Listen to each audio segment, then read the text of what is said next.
Good evening, good morning, good afternoon, good whatever time it might be, wherever you happen to be.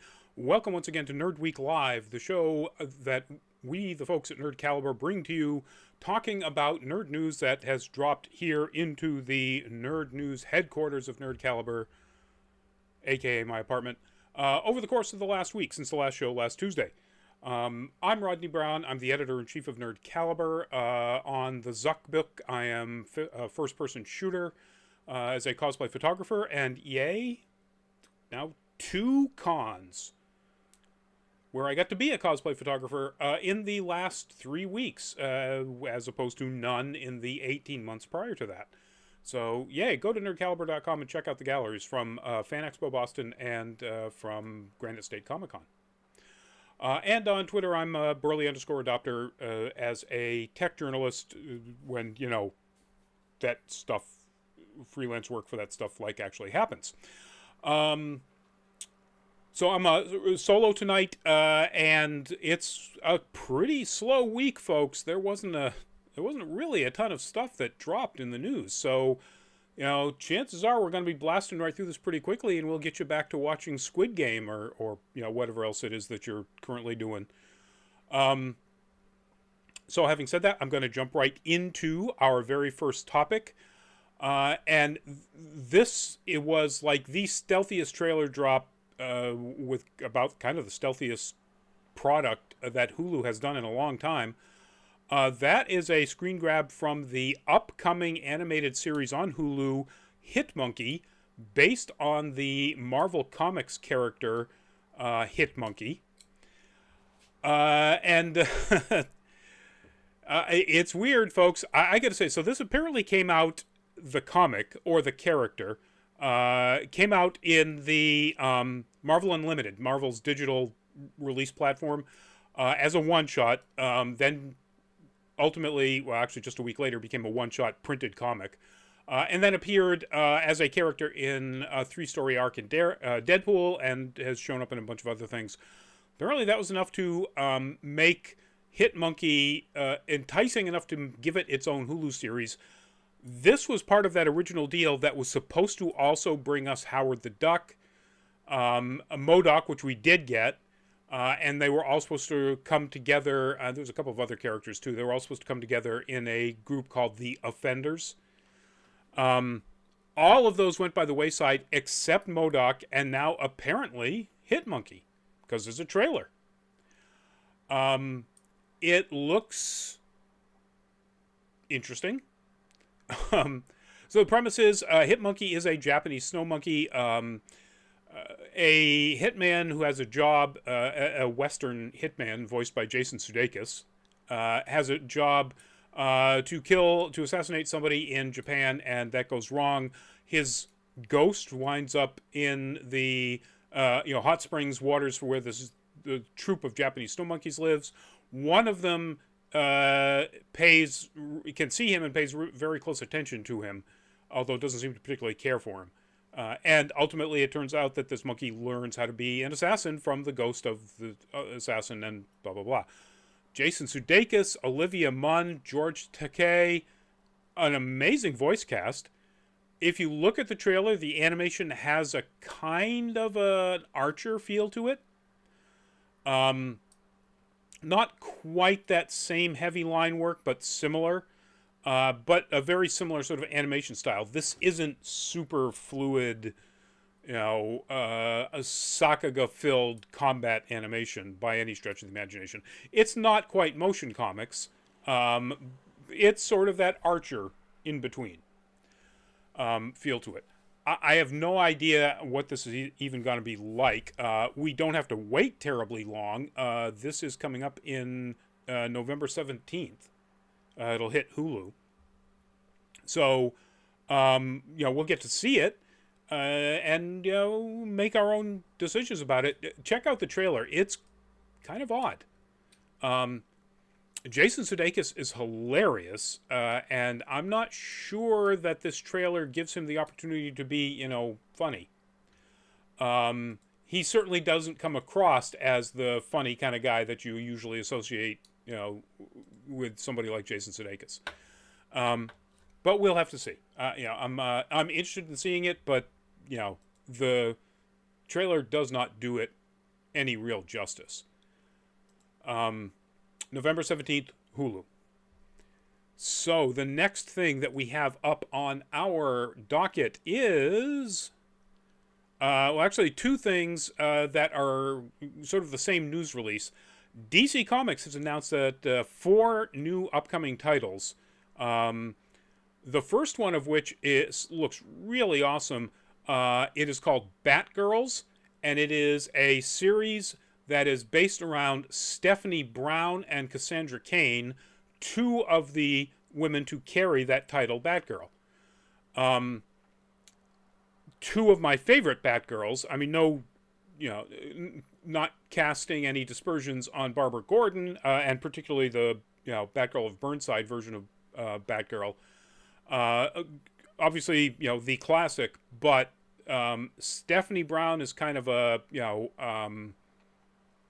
runner mouth, little filter kind of character, and Cassie Cain is one of the most troubled, flawed characters in the Bat family, and that's of course, we're talking about Batman, so that's saying something. It looks great. So the art that I'll put that back up here. This is a variant cover done by the artist. Scroll all the way back up to the top of this article because I don't want to mess up the name. In Hyuk Lee.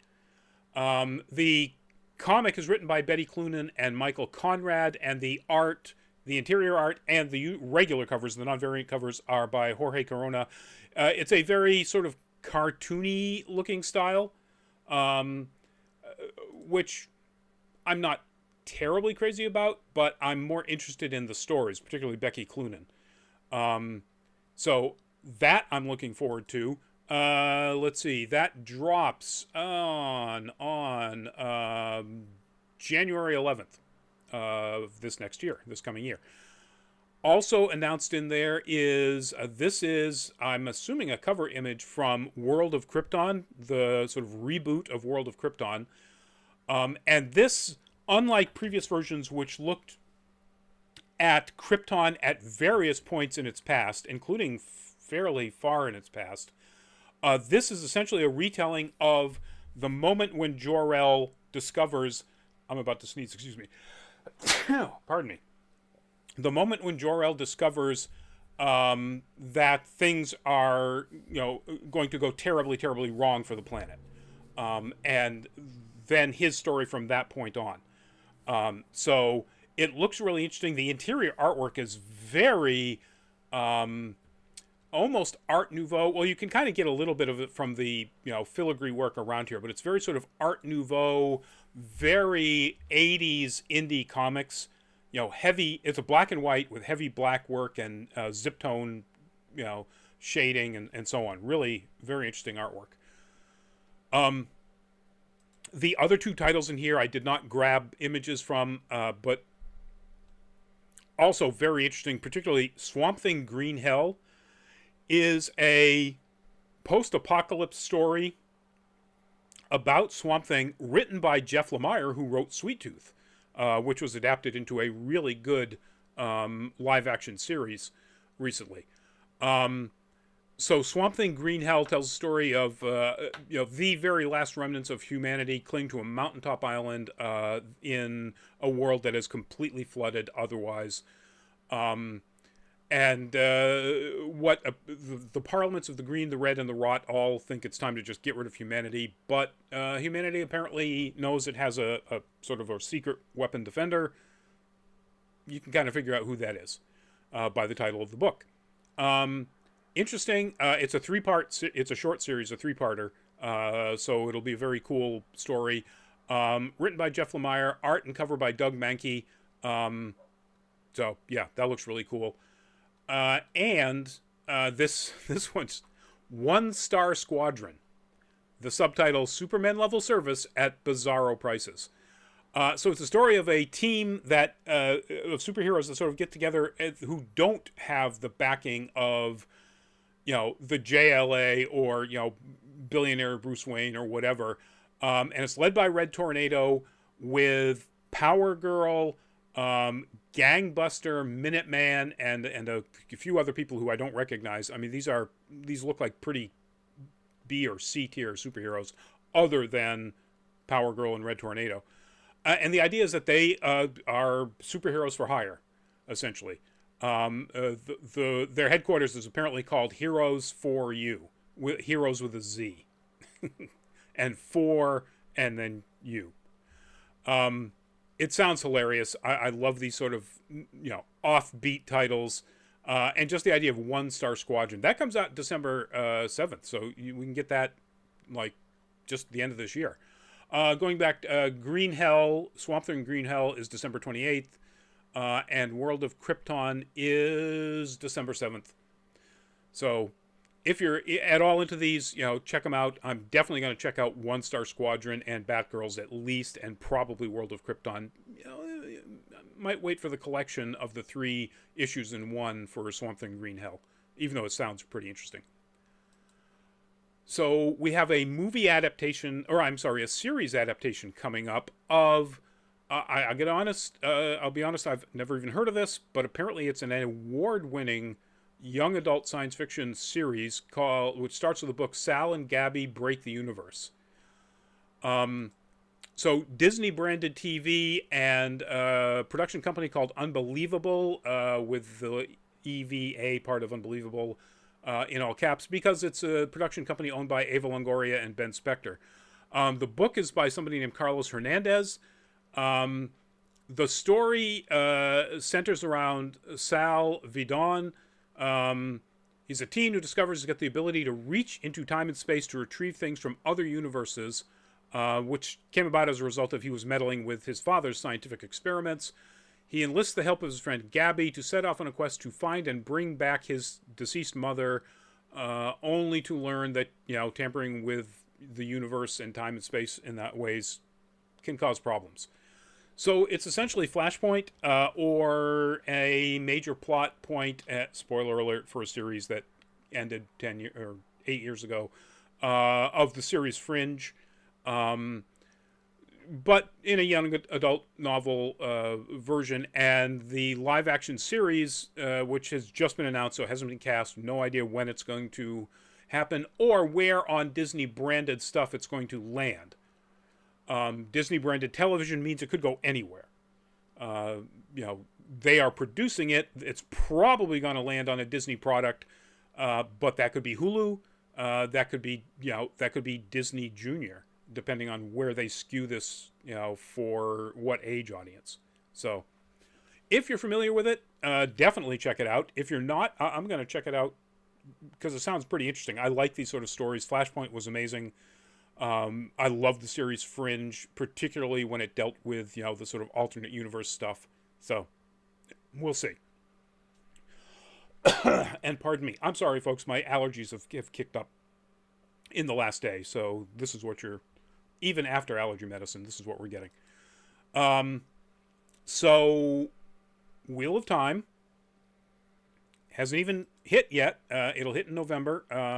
November 19th.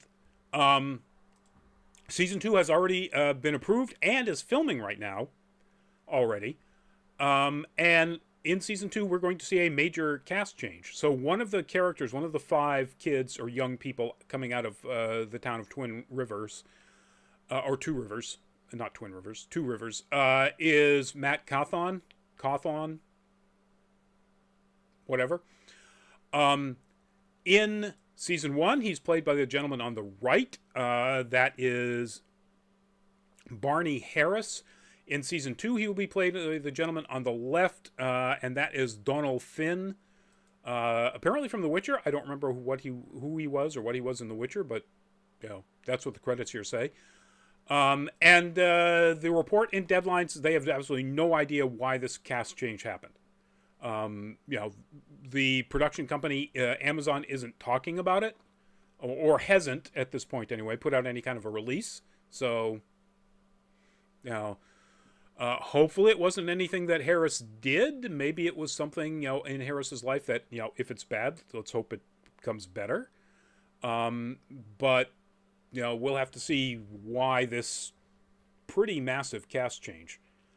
But we won't know exactly when we'll see that. We don't know for sure when season 2 will drop. If they're filming it right now, it is possible it could be November of 2022. So fingers crossed. I think they want to keep to a schedule like that so that they don't have some of the problems that HBO had with Game of Thrones, with really long gaps in between seasons.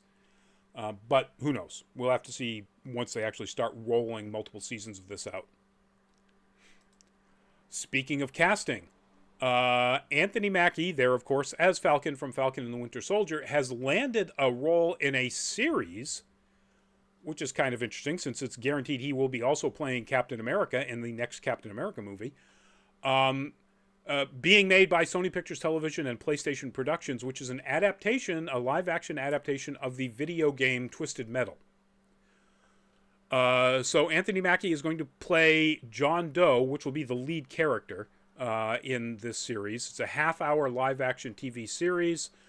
The way they're describing it here is, and Lewis in our team, who can't be here tonight, unfortunately, because I know he'd love to go off on this. This isn't really much like the video game. It's being written by Rhett Reese and Paul Wernick, who were writers on the movie Deadpool. So it's about a motor-mouthed outsider offered a chance at a better life, but only if he can successfully deliver a mysterious package across a post-apocalyptic wasteland. And then with the help of a trigger-happy car thief, he'll face savage marauders, driving vehicles of destruction and other dangers of the open road, including a deranged clown, okay, that's true, who drives an all-too-familiar ice cream truck. So they describe John Doe as a smart-ass milkman who delivers or talks as fast as he drives with no memory of his past. They got that right. He gets a once-in-a-lifetime opportunity to make his wish of finding community come true. They're adding a story for John Doe into what wasn't really much of a story for John Doe in the video games, and you have to do that if you're making an adaptation and that's your main character. You certainly can't make the clown the main character. That's for sure. As it is, having that clown, there are probably going to be people who won't watch this, but the idea, I think, is pretty solid. I like the idea, depending on how much they explore the mystery of his background, and if he is the first John Doe. Apparently in the games, the first one, again, spoiler alert for an old game, doesn't make it. He's covered in tattoos that, in Memento-like, may or may not tell him anything about his past. Or like the recent series, I can't remember the name of which. So no idea, of course, when or even where this will land. Apparently, the article in Deadline says that Sony is really, really high on this, and they're trying to shop it to buyers, or will be shopping it to buyers very soon. So, Netflix, HBO Max, Amazon, some sort of streaming service is going to wind up with this at some point. Assuming it goes forward, and as the article says, they seem to be really keen on doing this. So, it's Anthony Mackie. I like his work. We'll see. Now, somebody whose work I absolutely adore and is adding to what's turned out to be a really amazing cast for something possibly, well, we'll see.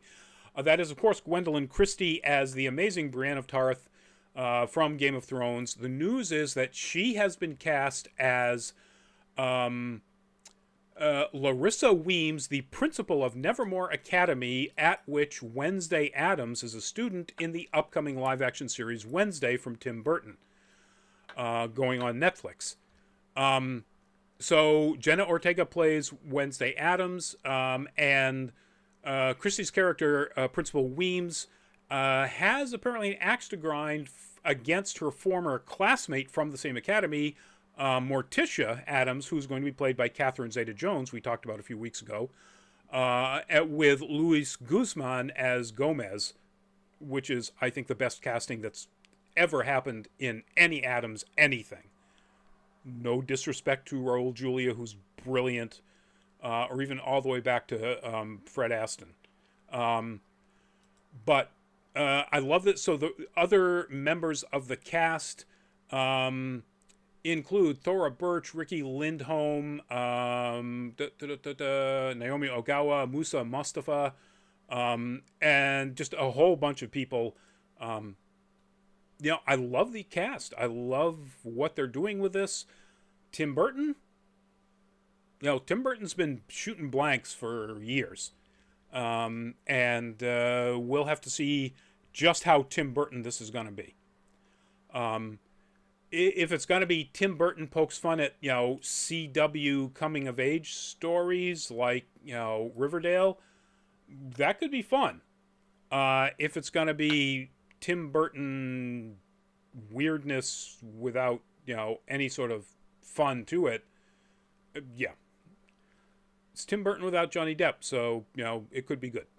I'm just saying he's let Johnny Depp let him be repetitive. Let's put it that way. Do we know? I didn't look this up earlier when I was going through the work. I don't think we know when this drops.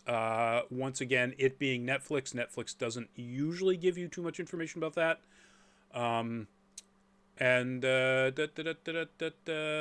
Yeah.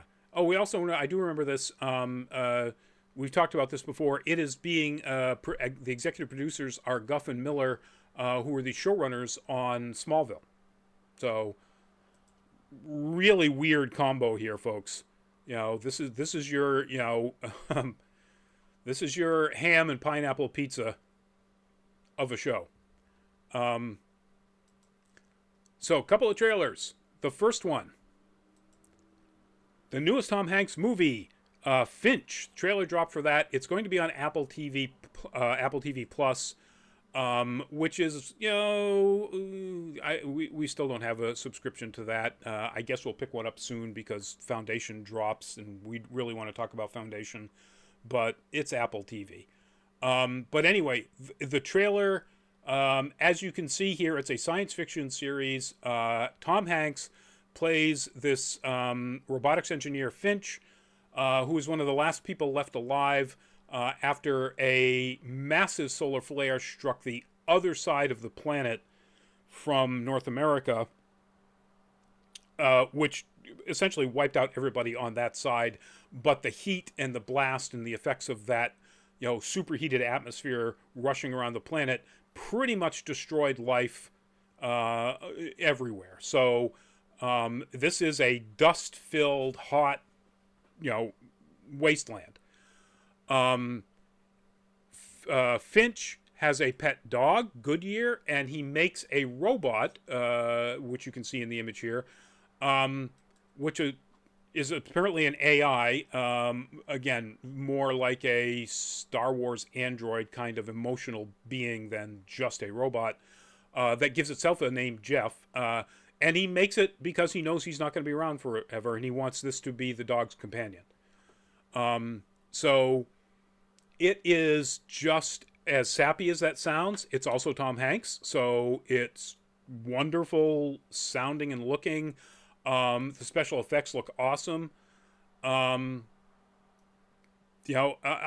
probably watch it if we have Apple TV at that point. November 5th is when this thing drops. Go check out the trailer. I mean, it's just, if somebody wrote the playbook on how to do, Tom Hanks get you emotional, this is it. Which makes it kind of a little bit robotic in itself, in that this is just so manipulative. But it's really well done manipulation.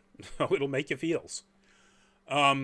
November 5th, folks, if you've got Apple TV, check it out, and you like Tom Hanks and robots and science fiction and apocalypses.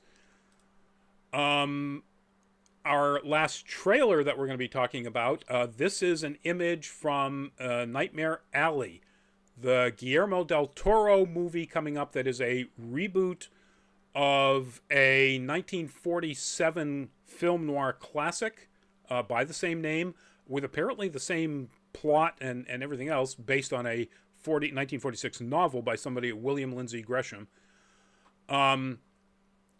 So you've got Bradley Cooper, you've got Cate Blanchett, you've got Willem Dafoe as a carnival barker. Bradley Cooper is a carny, and Cate Blanchett is a psychiatrist. Toni Collette, Richard Jenkins, Rooney Mara, David Strathairn, Ron Effin Perlman.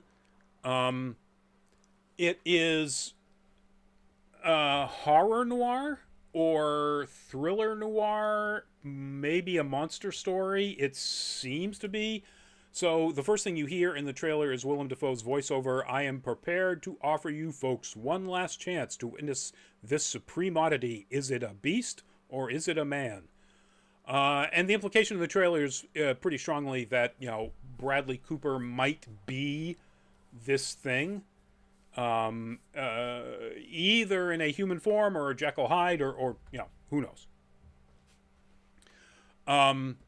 So it looks really interesting. It's Guillermo del Toro. It's gorgeous. It is. I don't know if you saw our show looking at Reminiscence, the full fat spoiler chat about the movie Reminiscence, the Hugh Jackman, Thandiwe Newton movie, and Rebecca Ferguson. That tried really hard to be noir and missed by a lot. This is one of the most noir things I've seen. This is live action noir like Batman the Animated Series was animated noir. It's amazing.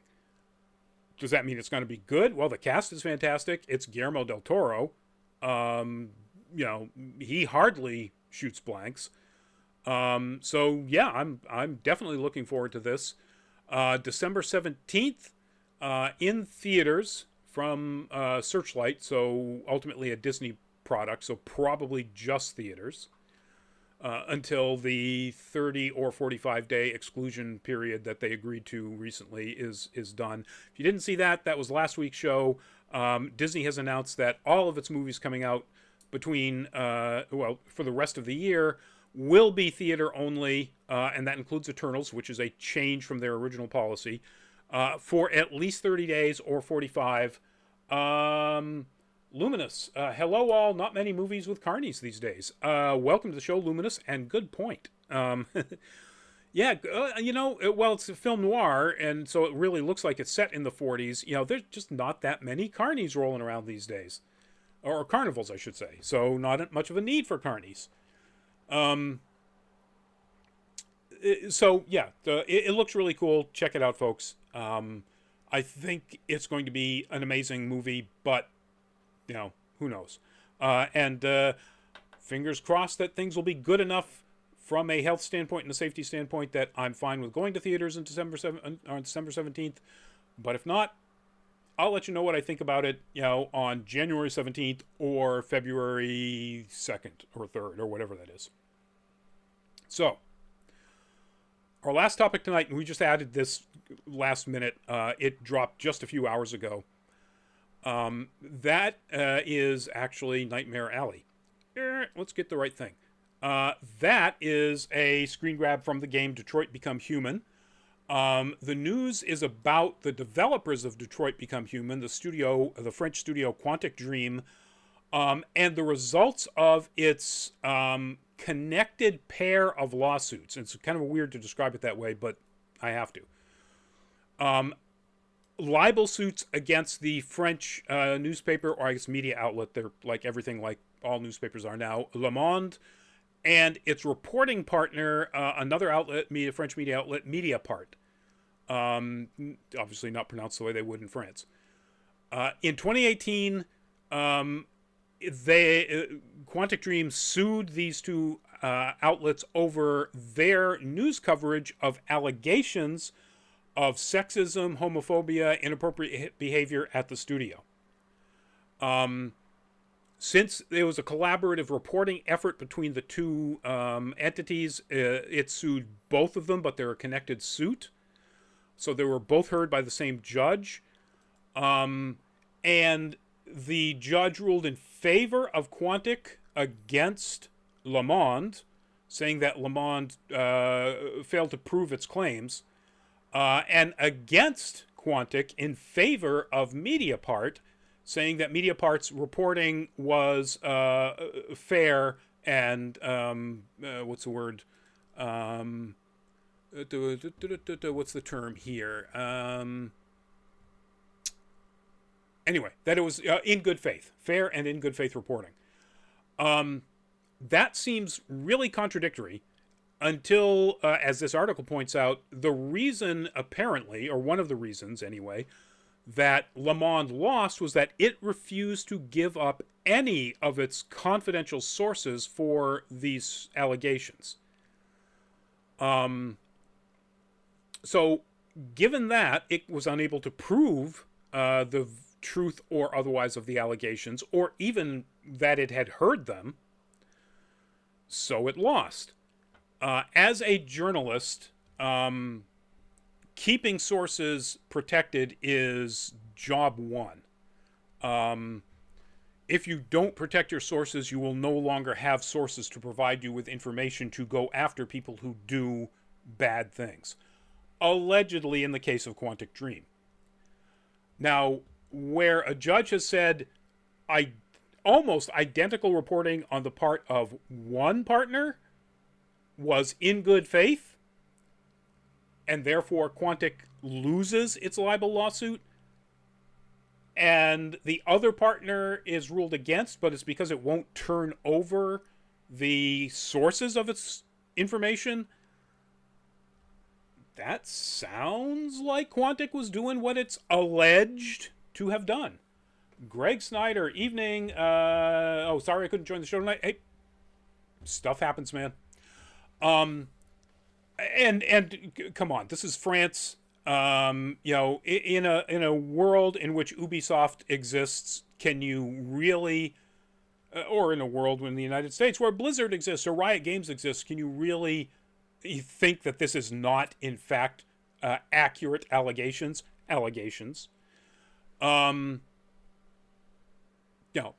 But this is what how the lawsuits landed. One of the reporting was found in good faith, and the other, was apparently engaging in libel because they refused to give up their sources to prove the veracity of what they were reporting. I'm old enough, folks. I remember when reporters regularly were sent to prison in the Nixon era for not giving up the sources for their reporting about what was going on in Vietnam. It happened all the time. Greg Snyder, in a world. And the fact that Le Monde has the stones to take the hit, the financial hit that's going to happen because of, this decision, apparently not, I'm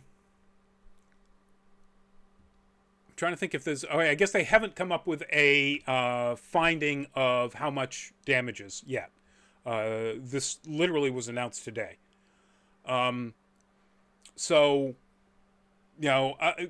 Le Monde, keep at it. Keep reporting on it, please. And Mediapart, now that you've been proven, or now that the lawsuit has gone your way, and you've been proven to be reporting in good faith, also keep at it. And go after Ubisoft, please. Please. Get all of this homophobic, sexist, sexual harassment, abusive workplace behavior in the gaming industry out into the light of the street where they can be washed into the gutters where it belongs. And I guess that's kind of my could we not, too, because that's our last topic, folks. This Quantic Dream sort of split decision, I guess. Could we please keep feet to the fire when it comes to reporting about and talking about the abuses going on in the gaming industry until it stops, until, feet to the fire until they're burned off. this has got to be expunged somehow. It's got to stop. And without reporting by brave reporters and editors and publishers who are willing to take the financial hit of a libel suit, it would just never come to light. It would be something where, social media posts by many of the people, and this had happened many times until finally lawsuits came out, social media posts claiming all of this, bad behavior sort of, maybe rises to the top virally a little bit and then just sinks away. Bring the lawyers after them. It's the only way to do it. Anyway, so that's our show, folks, tonight. I said it was going to be a quick one. Like I said, there weren't a ton of topics, that's for sure. It was a pretty quiet week. This coming Thursday, our full fat spoiler chat will be about the movie Tenet. Almost a year after it was supposed to save cinemas with a cinema-only release. We've never had a chance to talk about it, and I think it's about time we did. So that will be our full fat spoiler chat for this coming Thursday. I believe Anime Octane I believe No Nerd Caliber, will be about the topic of our next full fat spoiler chat. So next Monday is No Nerd Caliber. The current topic is going to change because our topic on full fat spoiler chat is going to change. And I think in full fat spoiler chat, we're actually going to wind up talking about in 2 weeks about the latest new He-Man animated reboot, the CGI one, that's on Netflix. So our No Nerd Caliber on Monday will be about something related to that. Still up in the air. We're talking about it. And other than that, we hope to see you at upcoming cons. While you're considering what cons you're going to go to, we'd really love to have you go out and... Oh, that's why that came up as... So apparently I wound up deleting our Patreon image, so I'm not going to bring it up. I'll have to reload that at some point. Patreon.com/nerdcaliber. Pretty easy to remember. If you get a chance, please go check out the page. We have 3 tiers, not 2 as I've been saying for months, because I just logged back in. 3 tiers, but they're all still... The top tier is like $20. The bottom one is $2. There are some rewards in there. Go check them out. And we'd love to have you help us get to even more cons now that cons are coming back. So... With that said, patreon.com/nerdcaliber. Go check it out, please, and help support us. Thank you all for joining us. Thank you, folks, for being in the chat. We'll see you at an upcoming show. Please stay safe. Once again, thank you to everybody at Fan Expo Boston 3 weekends ago and Granite State Comic Con last weekend for being safe, for wearing your masks, for doing the right thing. Even if you had to pull your mask down a little bit to eat the cases and cases of Takis Waves chips. Free sponsor, man, and that was my lunch for 2 days. Anyway,